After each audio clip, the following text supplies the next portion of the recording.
Assalamu alaikum kardeşler.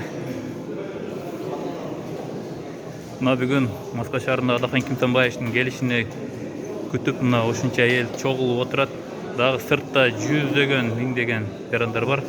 Аларды адыр içkeriге koyup жиберишет. Құда қаласа бүгін ел көп, зал аябай толы болады. Дагы bir нече мүнөттөрдөн кийин Adaхан Kimsanбаевичтің эл менен жолугушуусу болуп өтөт. Аны дагы биз сиздерге видео аркылуу көрсөтүп бергенге аракет кылабыз. Құда қаласа